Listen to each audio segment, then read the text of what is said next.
You got Mac here with you on Birds 365. We're adding another JM to the mix. There are two main reasons we bring John Marks onto the show. Number one is he knows what he's talking about. Number two is he adds a little culture. It's the only piano background drop that we have. And nobody else we're putting up here on the show has a piano in the background other than Johnny Marks. And we could use the little aid in culture here. How's culture treating you these days, J. Marks? Well, I mean, it's not a, just so you guys know, it's a fake background. The only piano I have would be a baby piano, like a real baby piano, a keyboard. So that's just the background. My house has toys and clothes thrown all over. It looks good though. Yeah, that's a hell of an abode you got there. Yeah. That's a green screen back. I didn't want to let people in on the trick, John. But I knew that. Be surprised how many people think it's actually my. Hey, yeah. I was ready to go with it, buddy. I was trying to give you as much credit as possible. If you want to pull back the curtain, that's up to you. All right, let's pull back the curtain. John's doing pretty well for himself. John, look at that. Look at that. It's not the old days of sports radio that I worked in, Jody. Understood. Right? John and I have been debating it since it came down to Hassan Reddick trade to the Jets. Not a big fan. I think the Eagles mishandled the situation in 4 or 5 different ways. They decided to move on. They made the call on Huff. They're going to go with youth rather than a proven and a given like Hassan Reddick. Smart move by Howie Roseman, getting out in front of things, or miscalculation, and they're going to miss Hassan Reddick badly. Well, a couple things here. I think first, I was a little bit surprised they were able to get what could be a second-round draft pick for a guy that's in the final year of a contract making good money that wants a new contract. So you're either renting him for a season for possibly a second-round draft pick, and they can sign him to an extension, which they could have done in free agency anyway, but it was worth it to the Jets. So I was a little bit surprised that they were able to get possibly a second-round draft pick. You think a future possible second or third-round draft pick is good compensation for one of the 5 best defensive ends in the National Football League? Well, I mean, there weren't a lot of teams jumping and giving the Eagles a second-round draft pick. I'm not telling you that I think it makes the Eagles better. What I'm saying is that, and I wouldn't have done it, I would have said, hey, listen, Hassan, and internally, I don't know if Hassan had just said, hey, I'm moving on, so trade me. And the Eagles decided, hey, let's move on right now if he's unhappy. Maybe some of the things that they saw last year where he was looking for sacks more than he was looking to play be a piece of the defensive line that's going to help everybody on the defensive line. But I'll say this: Howie, make no mistake about it, Howie's betting on Huff. Howie's wanted to get younger at the position, so he got 4 or 5 years younger, and he's betting on Huff can be the double-digit sack guy. Now, it's a big bet, and it could blow up in his face. If this guy comes in and doesn't produce double-digit sacks, and Hassan Reddick goes up to New York and looks like the same player he was here the last 2 years, this is going to look bad. But really, it's more or less a 2-year contract for Huff, so he gets younger at the position. He doesn't pay an older defensive lineman or an edge rusher top of the market money to stay. I don't think you're a better team on defense, and I think that's right now on paper hard to argue.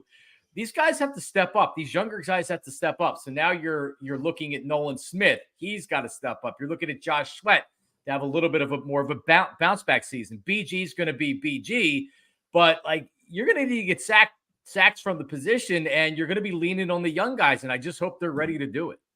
Yeah, Nolan Smith is the guy. I think it has more to do with Nolan Smith, John, than Bryce Huff. I think, either way, if Hassan Reddick is back and the Eagles work something out, Bryce Huff was going to be a big part of the rotation. Nolan Smith would not be in that instance. If you go back to the combine, John, Howie made a big thing about, we probably should have got Nolan Smith on the field a little bit more last season. I'm not sure that's right, by the way, from what he performed.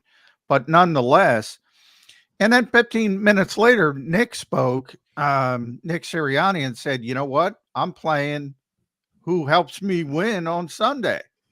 And that was a little bit of a disconnect right there for everyone to see. So my question to you, John Marks, is did Howie Roseman moneyball this and say, all right, you're not going to play my guy. I'm going to trade him. So you have to play my guy. I actually hadn't thought of it that way. I think it's from the standpoint of looking where the season ended and the fact that you used a first-round draft pick, the late first-round draft pick for a player that really didn't contribute much at all, I think it's the constant push-pull of a coach that's trying to win games and an overseer of the organization like Howie Roseman that's looking a little bit of everything, including trying to win games right now. I just think it's Howie trying to give confidence to Nolan Smith and saying like, hey, yeah, we should have put him out there more. Because like you said, John, did he really give anybody a reason to put him out there more? This team was fighting for their life. They're in a free fall at the end of the season, and they're going to put a rookie out there that doesn't look like that really he has earned the snaps or that he's ready to play on that level.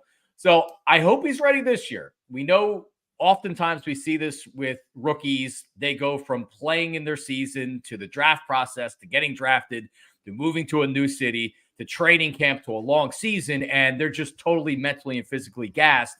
If he's going to be a player, we're going to see, and I think we're going to see in training camp. So I look forward to your reports from down there.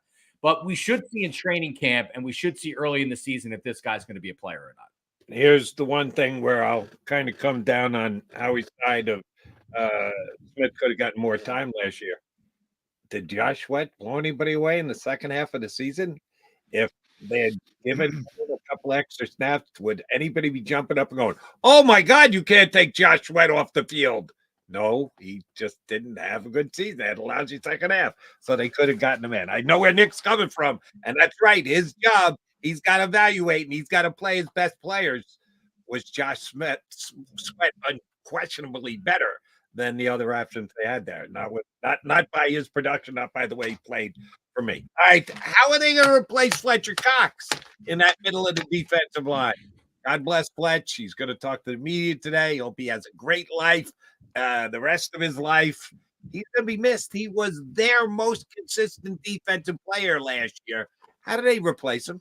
Yeah, it's pretty interesting because I would say most fans didn't want him back last year. And I think there's a variety of reasons for that. But he came in, and like you had said, Jody, he was their best defensive lineman. He really was. He really needed him in his production.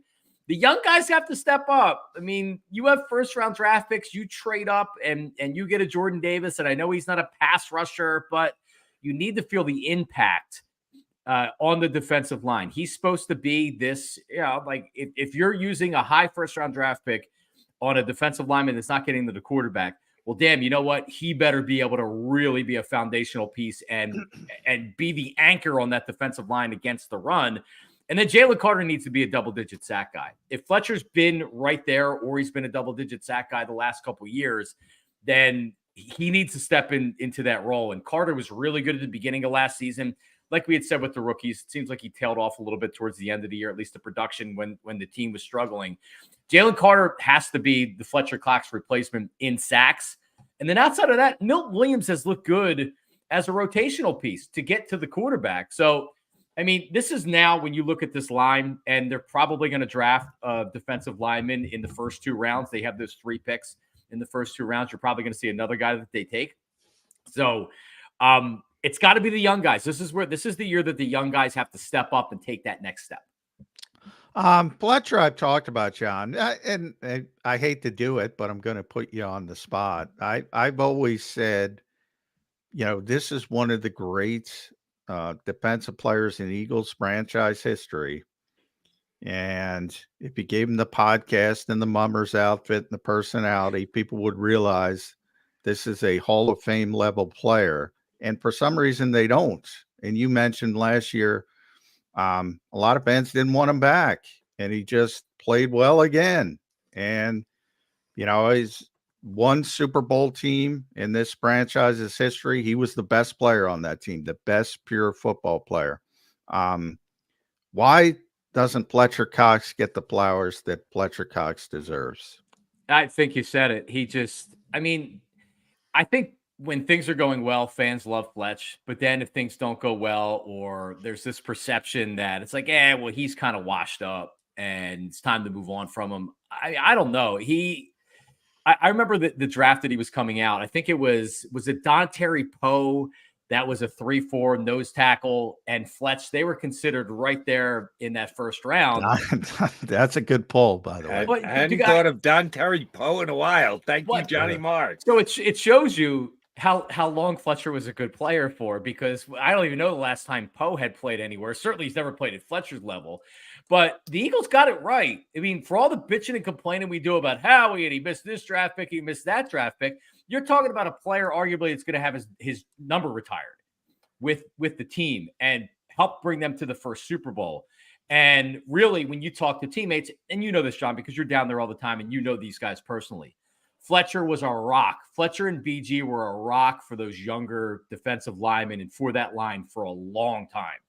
So I mean, personally, I've done some stuff with Fletcher. He's a nice enough guy. He doesn't have the Jason Kelce personality. BG has that gleam in his eye and has that smile, and he charms everybody. And just Fletcher just isn't that guy. So I don't think there's a disconnect with the fans. I just don't think there's that connection that we feel with some of the other players that have been here, like BG and Kelce. By the way, I don't know if the Eagles got it right. Don Terry Poe was picked number 11 by the Kansas City Chiefs that last year. So they took him off the table, and the Eagles took Cox at 12. So hopefully they would have taken him, but who knows? So he went the pick before. Yeah. Okay. Yeah. If you look at that draft, that was the Andrew Luck draft. So obviously Andrew Luck was tremendous, but had a very short career. Right. And then it was RG3, Trent Richardson, Matt Khalil, Justin Blackman, Morris Claiborne, Mark Barron, Ryan Tannehill, Luke Kuechly, Stephon Gilmore is a great player, Don Terry Poe, and then Fletcher. Other than Luke Kuechly, who's phenomenal, just off the charts. I think he's the best player in that draft. Now, Luck would have been, but the career, amazing career for Fletcher Cox. Yeah. Justin Blackman, another guy whose name I didn't expect to hear today. I thought he was going to be great coming out, and he was a flat-out bust for his NFL career. Some you get right, some you get wrong. I was woefully wrong on Justin Blackman. All right, Howie is under that pressure because the draft is now just 16 days away, Johnny Marks. They've done a pretty good job of building up some talent and filling holes and draft-proofing the roster. So they can just purely draft for need in any and all rounds. Let's be honest. We consider the first round about 80% of the draft, and then everything else comes thereafter. Best available player, leaning toward a draft position. If Howie doesn't pick this position, he's an idiot. What are your thoughts on the Eagles and their first round draft pick? Assuming they stay at 22, which we know is never a given with Howie. Could move up a little, could move back a little. But if they stay at 22, what position do you think they're most likely going to draft? So 3 picks between 22 and 53. And like you had just said, I remember I had Daniel Jeremiah on Marks and Reese with WIP last 2 years leading up, on weekly leading up to the draft. And he said the same thing both years. He said there is a 0% chance Howie Roseman doesn't make a move in the first 2 rounds. And like you said, Jody, every year he seems to do that. The one thing I worry about with 22 and picking at 22, and I really should have had this if I would have thought of it before you asked the question. But if you look at Howie's draft picks, when he picks in that area, in that range in the 20s, they're not very good. So, and it makes sense. The higher that you're up, the better player you're getting. And it seems like when you go for in the 20s, sometimes you're looking at like, wow, he's got a lot of potential. Let's take a little bit of a swing, because if we hit, we could get a Pro Bowl player, as opposed to going to kind of a safe choice in the 20s. With all that being said, I think he's going offensive line or defensive line. I'd be surprised if he went anywhere else. There's a lot of talk about the corner. If you look at the mock drafts, I think Wiggins is a guy that's in a lot of mock drafts. That's not going to happen. If everybody has the Eagles taking one player, that never happens. So you see corner. I think they're going with the offensive lineman. If you look at their visits of their 30 that they brought in, offensive linemen, 3 offensive tackles, 3 offensive guards, and then you have 3 edge, 3 linebackers. They've brought in 3 corners. But to your point, I just feel like I'm not comfortable with the depth that they have on this offensive line right now, because we're assuming Steen is going to be able to come in and start or be capable or whatever. The reality is that you have an injury or 2, you're in big time trouble. So I think they go offensive line. with the first pick, or a defensive lineman. We know what they want to do, and there's certainly a need at defensive line. So I'd be surprised if it's not offensive line or defensive line in the first round. Yeah, and if it's not, I want to trade back, John, because when you talk about those corners, if I can't get the kid from Alabama, who I'm not Kool-Aid, Terrion Arnold, or Quinyon Mitchell, and they're not going to be there at 22. Then the next group to me is like, all right, pick your favorite player. Who cares? So I'd rather trade down a little bit, maybe pick up some extra draft capital, do it that way. But because of the depth of the offensive line, you'll probably get a guy who's worthy of that selection at 2022. So you always match up the valuation with the evaluation, is how he likes to say. It's just better value because there's so many good offensive linemen at the top of the draft. That to me is the way the Eagles typically do things. And when they don't, they typically get in trouble.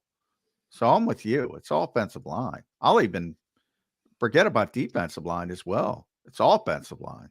Yeah, that's it. If I would say that's the most likely at that spot. Of the 5 players that Roseman has drafted in the range they're drafting this year: Rager, Dillard, Aguilar, Marcus Smith, Danny Watkins. And Danny Watkins you can probably put on Andy Reid. But still, when they're drafting in the 20s, when Nelson Aguilar is the best of the group, you got problems. Yikes. Yeah. That's not good, Johnny Mark. Good point out by you. But John, to your point, I don't know if they would even move out of the first round. Maybe they want that 5th-year option just to be able to control the player, or maybe they don't. Right? Like Nolan Smith has a 5th-year option right now. A couple years ago, I asked Howie that specific question about the 5th-year option, and he was very honest, because when you ask him about generalities, he never gives you anything when you ask about specific players. But I asked him a generality, and he was like, sometimes you want it at certain positions, quarterback, right, but then you don't want it at other positions, right, running back, linebacker. So he said, most people think that's a valuable thing when you cross that bridge from 32 to 33, and it can be, but not necessarily if it's not a position where you want to be able to at least have the insurance. Nobody wants to pay that 5th-year, but at least have the insurance at a position of value. So he's very aware of that. Let's put it that way. And look, I just think Cooper DeJean, I think, is a guy that I've seen a lot of hype around the Eagles recently with the fan base. I don't know if you guys are getting that as well. No way I'm taking him at 22. There's just no way. I'll go back and take him. He's a talented player, John. Yeah, I'm not saying that. They're all talented. He's a meritorious top 22 pick. Are you saying you don't think he's one of the 22 best players? I think you could throw a stone at Wiggins and DeJean and Kool-Aid and so what you might as well trade back. That's what I think at that particular position. And I want a true outside corner anyway. I don't want a versatile. That's legit, because he's kind of a tweener, but some people look at a tweener as a positive, that you've got more positional coverage. Some look at it as a negative. That's what I'm worried about with the offensive line. You're all on board with drafting an offensive lineman who's going to be a tackle, but we'll just slide him in at guard. Well, that you'd be doing the same thing with DeJean. If you really believe he's a safety, but we're going to start him at corner because we got a bigger need there. No, give me a guy. And John and John just brought up Andre Dillard, and we brought up Andre Dillard before. But I still have, part of it is I have a lot of trust in Jeff Stoutland, and I haven't met Christian Parker yet. He might be the greatest defensive backs coach in the history of the world, but I've never even met the guy. I know Stoutland's going to do probably a pretty good job. So that developmental part of it as well. Johnny Marks, let me ask you about somebody who we don't talk about enough on this show, Jalen Hurts. He's only the quarterback of the team, but this offseason, for varying reasons, we've talked much less about Jalen Hurts than we did in previous season. Last year, he needed to get the contract. They got that done.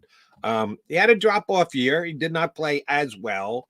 and he seems to just be an afterthought. Is that a good thing or a bad thing that we're not talking about Jalen Hurts as much as we usually talk about the quarterback of the Philadelphia Eagles? It's odd, Jody, and I Yeah. hadn't thought about it as much until you kind of brought it up there. It's interesting. What it would tell me is that fans want to believe that he's the guy and remembers what they saw in the Super Bowl and how he performed in that season. And really, I'll say the first half of last year, how he performed right up until that Buffalo game, and then things kind of fell apart. So I think fans like Jalen Hurts. They've seen what he can do, but I also think they're going to have a kind of a quick trigger with this season.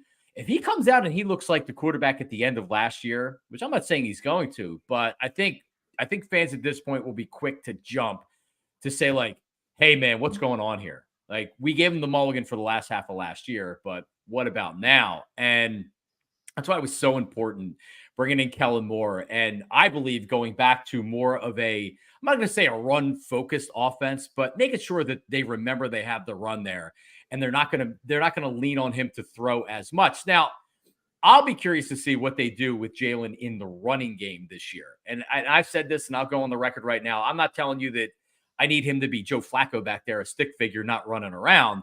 I also don't need him being a heavy part of the running game on the offense. Jalen Hurts is now in his second contract. He's going to want to progress as a quarterback as he gets a little bit older. The reliance on the run, and he's going to continue to get injured, is not what I need. Pick and choose your spots. He can be a dangerous weapon with his legs, but he's got to be able to do what we saw in 2022, which is a passer. Be a passer who can operate within the pocket, but also make plays outside of the pocket.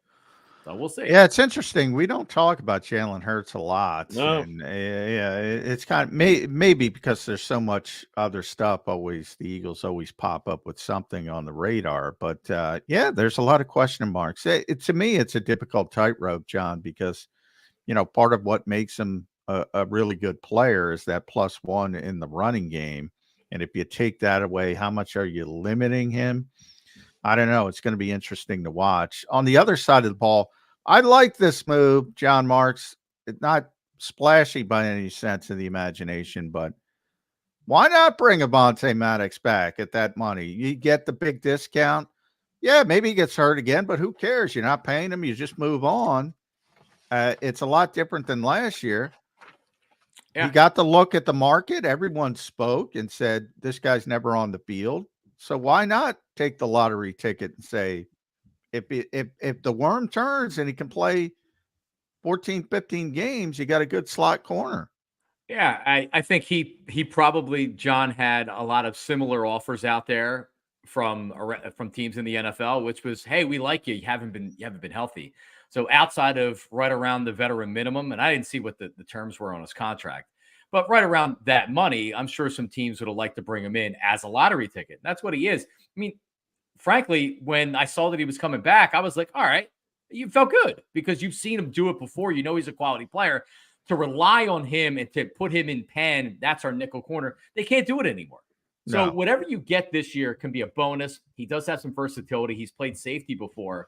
But anybody that's thinking that Avonte Maddox is going to be healthy going forward, and he's like, this is what he is. And you hope that this is the year that he can play 11, 12, 13 games, that he doesn't have the serious injury.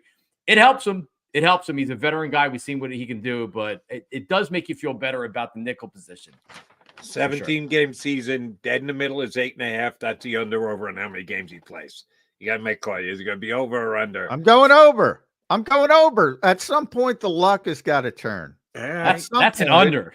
That's good, an under. Good on you, Johnny Mac. Going optimistic. More power to you.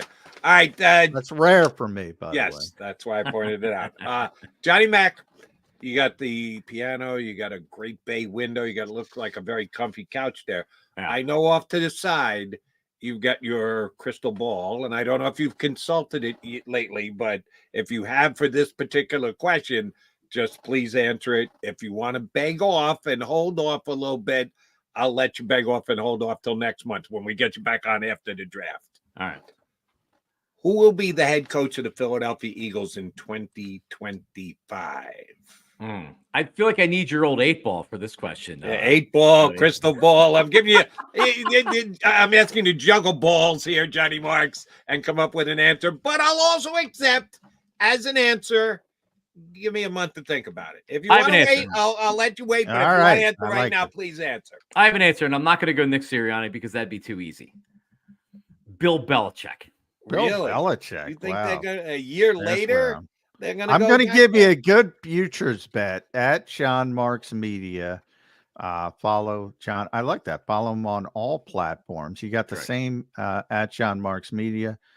I saw you're doing some stuff with Bet Parks, I believe. So let us know about that. But if you want to bet at Bet Parks or anywhere, Lincoln Riley, a nice futures bet. Howie's a big fan. Loves him. Yeah. And he wants to get the hell out of college football. Everybody wants it. Everybody's jumping ship. Yeah. I don't blame him. I worry that.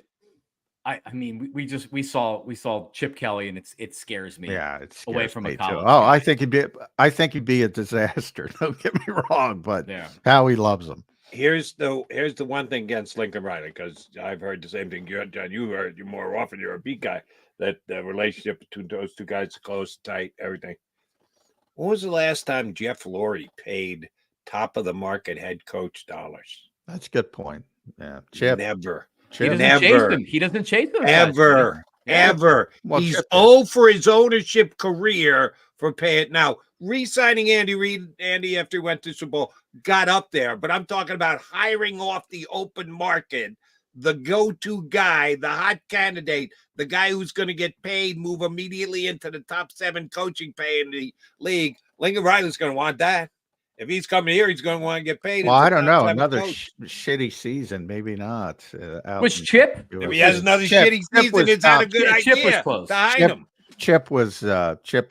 Chip was the number one candidate. That was a sexy hire. And how'd that work out? So it did not work out. You think Lurie's going back there again? I don't think so. Listen, I think Belichick makes sense in this aspect. If Jeffrey Lurie views this team as a team that's ready to win right now and just needs a veteran head coach that he trusts.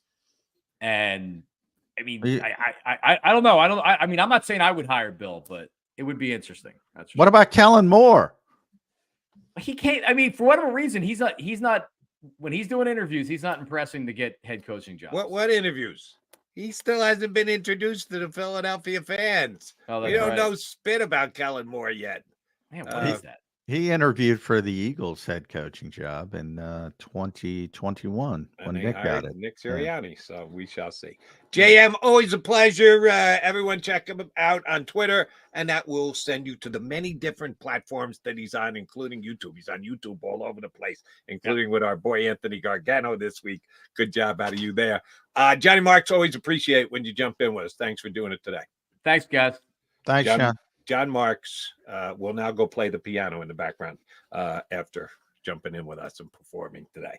All right, McDonald and McMullen coming back. You know what we got to do, but got to put a bow on the show. But before we do, let me give you Eagle fans a chance to save yourself some money for the upcoming season, to bet on the Kentucky Derby, bet on the Sixers, the play, whatever. You want to save a couple of bucks?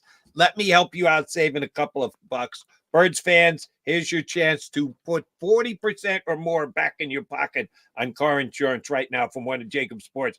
Great partners. Here's what you need to do. Call one of their 2 managing general partners, either Jim or Fran, and tell them you're a friend of JAKIB Sports and Birds 365.